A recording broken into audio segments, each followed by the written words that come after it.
We are honored to have with us Dr. Keld Jensen, an internationally acclaimed negotiation specialist, TEDx speaker, and best-selling author.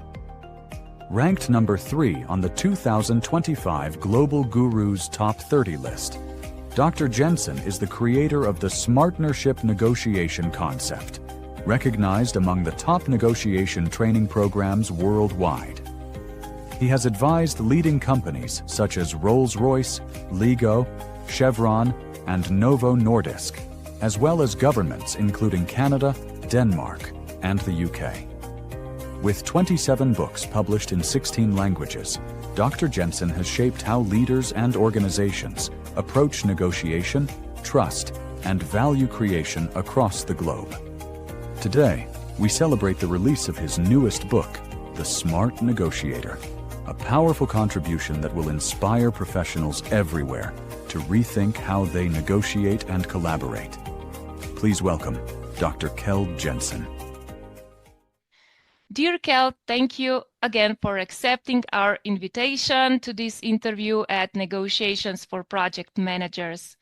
It's a real honor to host you today, and I wanted you to know that you already have our vote for the Best Global Negotiation Speakers Gurus 2026.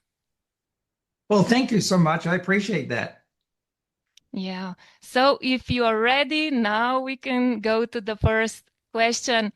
As someone who has authored 27 books and teaches negotiation globally, what continues to drive your passion for the field and motivates you to keep advancing your expertise?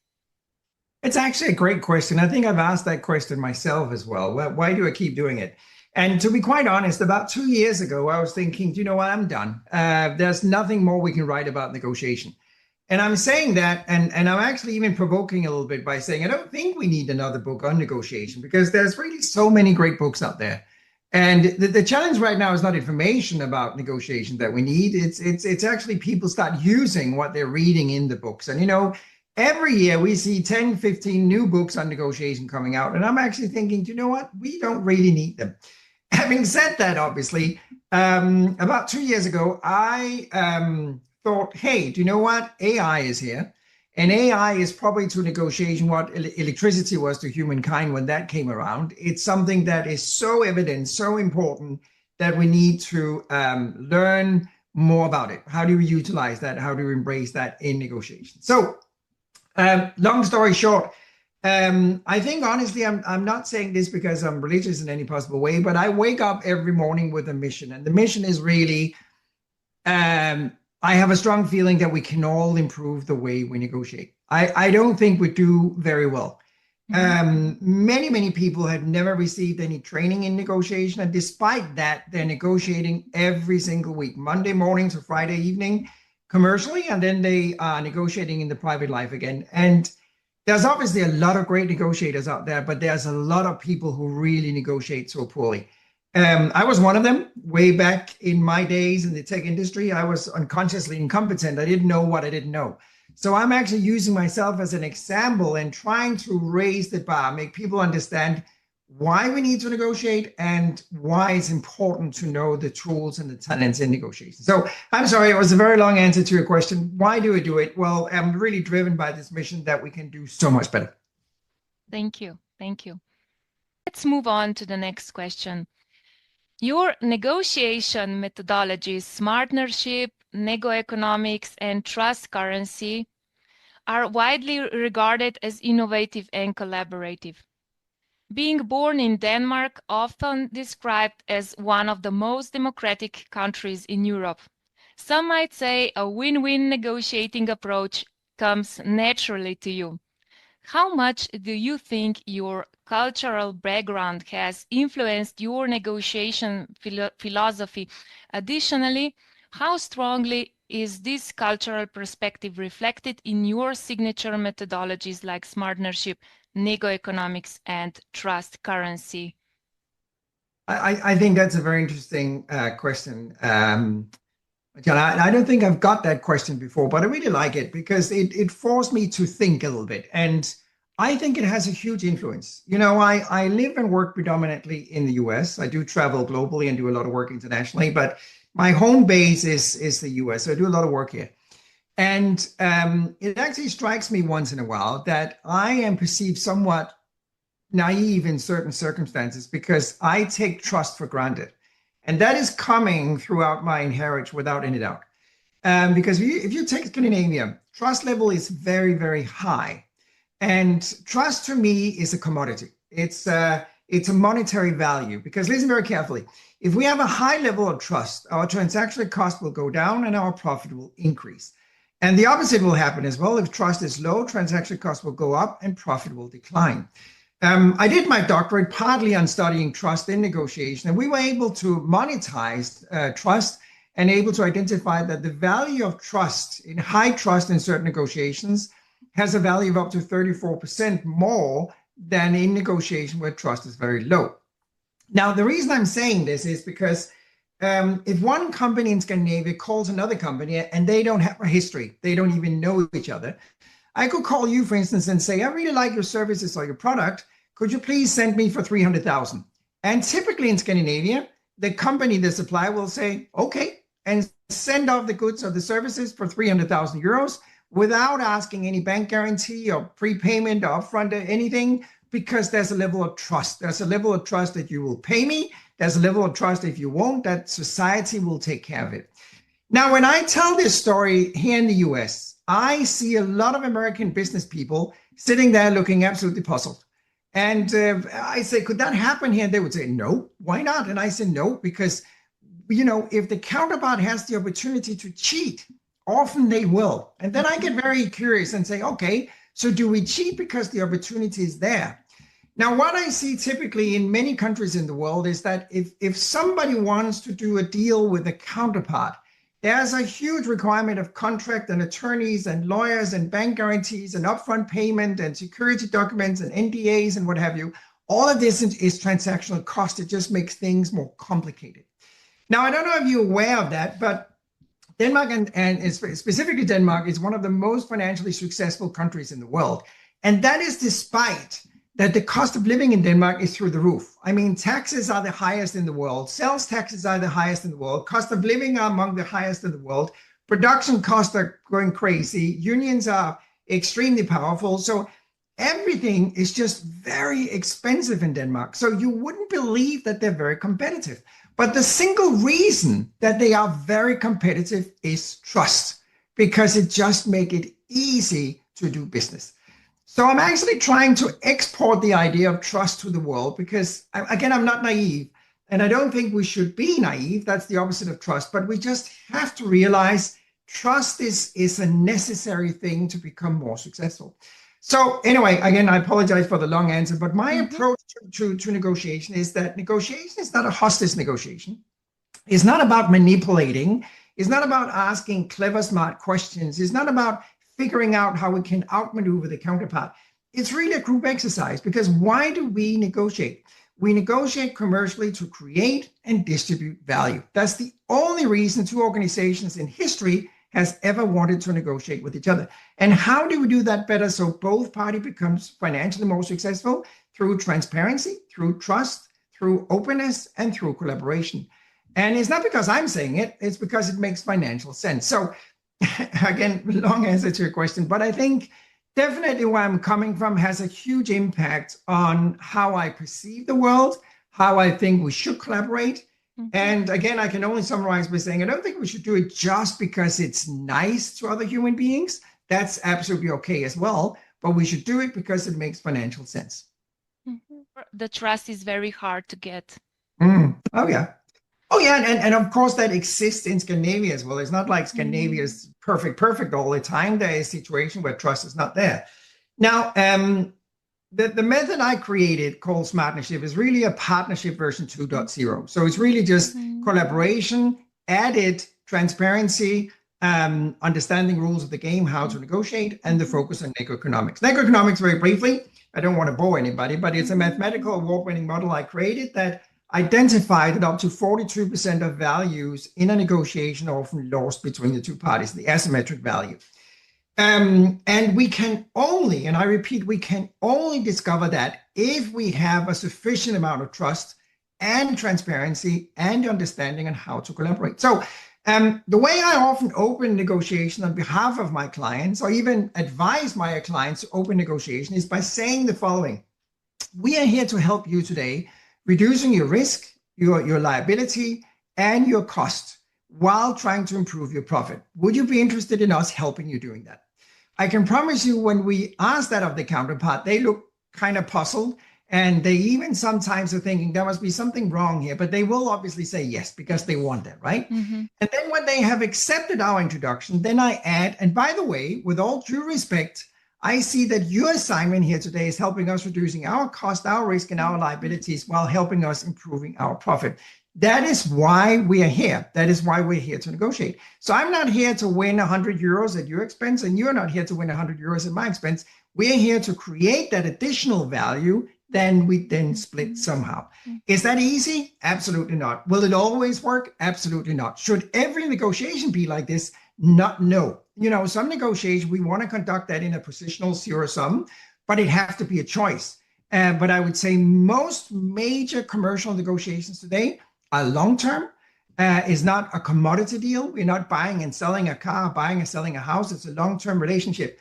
And those negotiations should never, ever be positional. Mm-hmm. Yeah.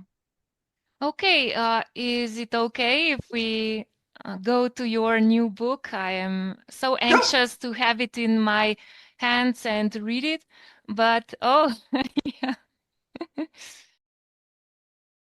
Welcome to the Smart Negotiator, my latest and newest book, which is covering and embracing the idea of using AI in the world of negotiation.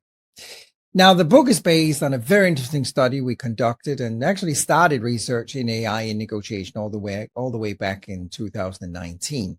And the most recent research is from just last year, where we were comparing a lot of negotiators using AI and then comparing them to negotiators not using AI.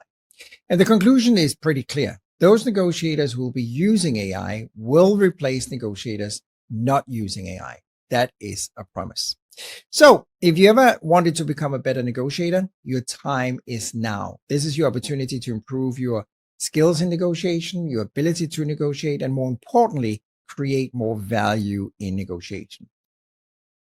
Of course, my question relates to this video, and let's hear it out. So the smart negotiator that uses AI and NegoEconomics and is more successful than negotiator who does not use AI. Can you please describe the role of this smart negotiator from the start of negotiations until the end? And when and how he or she uses AI? And please take into consideration that counterpart uses AI too. Yes. Well, let's take a step back. The reason I did the book was really based on this study that I briefly mentioned in this video. We did a huge study together with World Commerce and Contracting, a major nonprofit organization with 80,000 members around the world. And what we did, we had them participate in a simulation, a very brief one. They had time to prepare, and then they had time to conduct that negotiation. And what we did was we had the one group where we had two people on each team negotiating with two other people on the counterparts team, negotiating traditionally, old school, without the use of AI. Then we compared that to two groups negotiating with each other where both of them were using AI. And then we have a third one where only one side was using AI. And we repeated this study hundreds of times just to look at the outcome and the difference and how the process actually came along. And what was evident, as I'm mentioning very briefly in the video, is that in the traditional old school negotiation, where neither party was using AI, they ran out of time. They didn't capitalize all the value. The transparency was very low, and they were pretty unsuccessful. When we compared that to the negotiation where both sides were using AI, we were so surprised.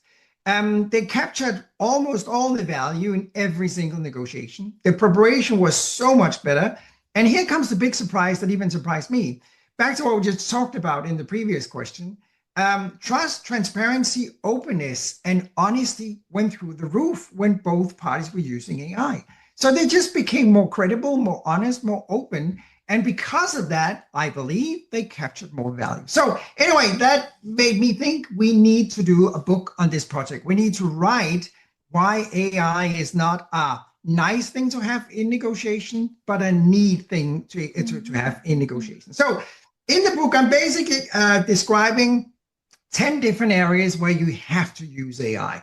And it's not a question that you should think about whether you should do it or not. You have to, because as I keep repeating during these book tour speeches on my book, negotiators using AI will replace negotiators not using AI. This is a promise. I can guarantee that. Because AI is such a great tool to support us in our prep work, in our negotiation, in our post-evaluation, in everything we're doing around negotiation. So not using AI is, and I'm sorry to use this word, absolutely stupidity.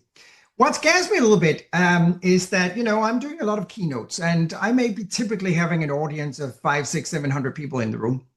And in the last couple of years, I've always been asking them, so how many of you are professionally using AI in your negotiation? I'm not talking about using AI to figure out a new recipe or finding out where you should go and see stuff in London. I'm actually talking about using it professionally. I just did one 2 weeks ago asking this question. There were 600 people in the room, professional contract managers, project managers, procurement managers. And you know what? The scary part was there was 10 people out of 600 that raised their hand and said, we are consciously, professionally using AI. That's scary. It is really scary how few people have actually realized that this is a necessity, something they need to do. So anyway, back to talk about the book. There are 10 things where we should use it without any doubt. One of them is preparation. We have to use it as a preparation tool. We can use it during negotiation. We can use it to improve our communication. We can even use it to help the emotional side. And a lot of people come to me and said, well, AI can't handle emotions. It certainly can. You could remove everything confidential before you upload it, but you could upload emails from the counterpart, communication, what have you, and ask AI, how would you interpret the mood of the counterpart? Just between you and I had a disagreement with my wife a couple of months ago. We were fighting about something, and I called for a break, which is always a good thing in negotiations as well. And I went into my office, and then I wrote ChatGPT. That's my go-to thing. You can use whatever tool you want to. I wrote ChatGPT and said, this is the case. This is what my wife said. This is what I've said. How should I deal with that? And ChatGPT came up with a perfect answer, identifying the emotion, what was happening in this discussion. I took the solution from ChatGPT, went back into my wife, used that, and everything went perfect after that. So we can absolutely use AI to solve emotional crises as well. It understands it sometimes better than human beings, and obviously there's no bias, so it's more rational. So anyway, there's so many areas where we can use it. The trick, though, obviously, is to know how to use it properly. And another thing I spend a lot of time on in the book is actually educating the reader in prompting correctly. There's actually a whole chapter and a list of different prompts that you should use, because I think we all know by now that the secret to use AI efficiently is knowing how to communicate and prompting correctly. So the book Smart Negotiator offers readers practical advice, step-by-step guides, and ethical considerations. But who is this book for?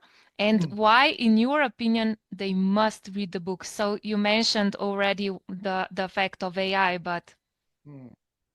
Well, honestly, I would say the book is really for everybody.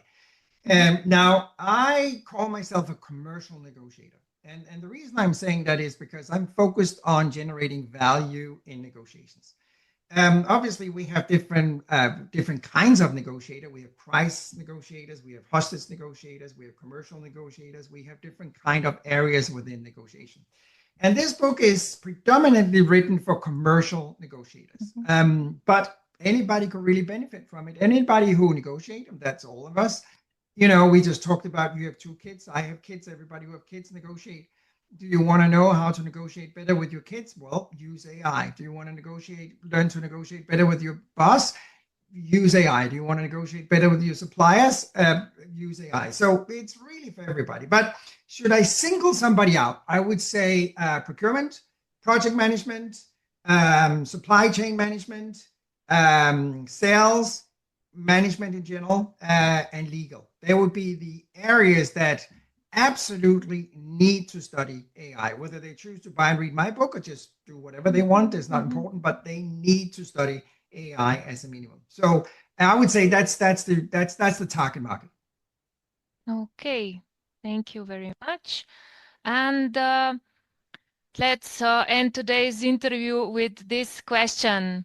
In your view, what are the biggest misconceptions organizations have about negotiation, and how does correcting these reshape their approach and results?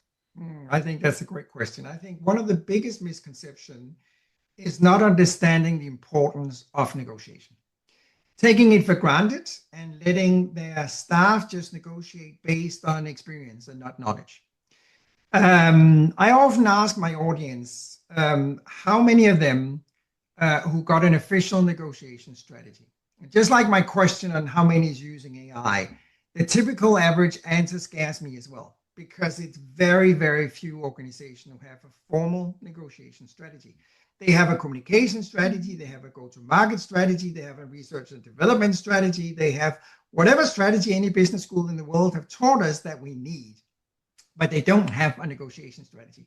I saw a recent study here in the US that claimed that 55% of professional contract managers have never received any formal training in negotiation.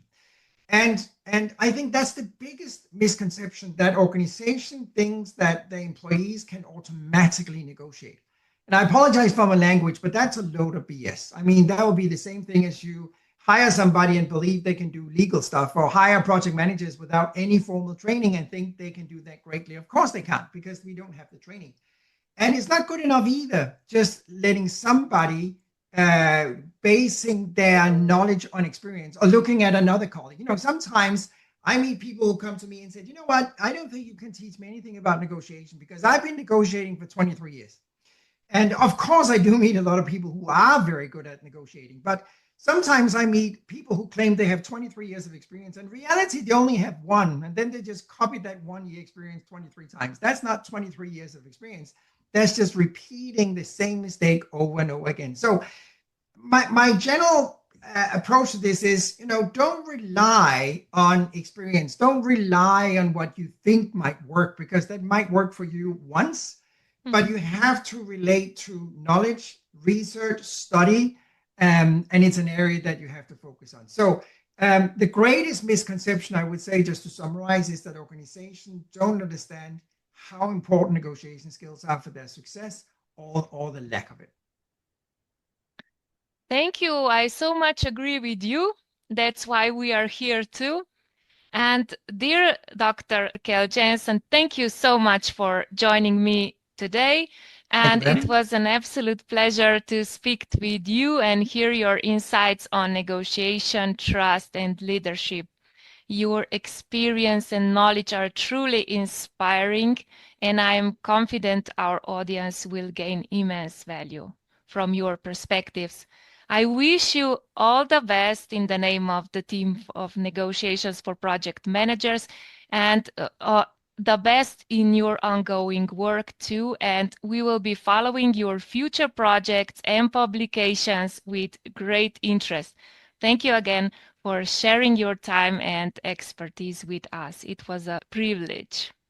Thank you so much. Thank you.